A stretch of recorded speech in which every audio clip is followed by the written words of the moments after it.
বিয়ের দিনই মন্দিরে এসে হঠাৎ সামনে দাঁড়ালো অভির ঠাম্মি। হ্যাঁ বন্ধুরা, প্রতিজ্ঞা সিরিয়ালের আগামী পর্বে এমনটাই দেখতে চলেছি। ধারাবাহিকের শুরুতেই দেখা যায় না, বিয়ের দিনটি ছিল সবার জন্য আনন্দ আর উত্তেজনায় ভরা।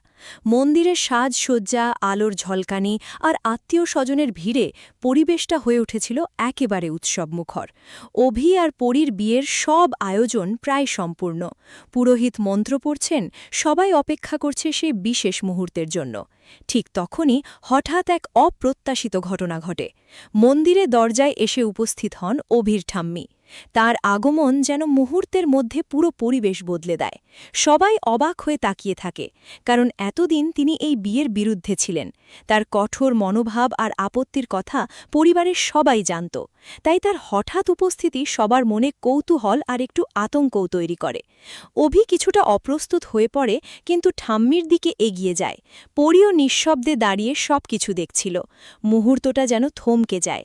কেউ বুঝতে পারছিল না এখন কি হতে চলেছে।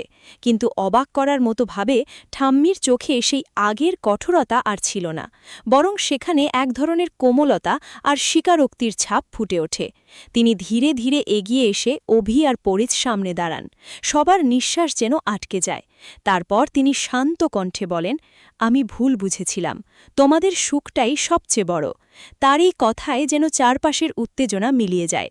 পরিবারের সদস্যদের মুখে স্বস্তির হাসি ফুটে ওঠে। অবশেষে ঠাম্মির আশীর্বাদেই বিয়ের অনুষ্ঠান সম্পূর্ণ হয়। যে মুহূর্তটা ছিল অনিশ্চয়তায় ভরা, সেটাই হয়ে ওঠে ভালোবাসা আর গ্রহণযোগ্যতার এক সুন্দর উদাহরণ। এই ঘটনায় প্রমাণ হয় সত্যিকারের ভালোবাসা আর আন্তরিকতা শেষ পর্যন্ত সব বাধা পেরিয়ে জয়ী হয়। আর ভিডিওটি দেখে ভালো লাগলে অবশ্যই চ্যানেলটি সাবস্ক্রাইব করতে ভুলবেন না। ধন্যবাদ।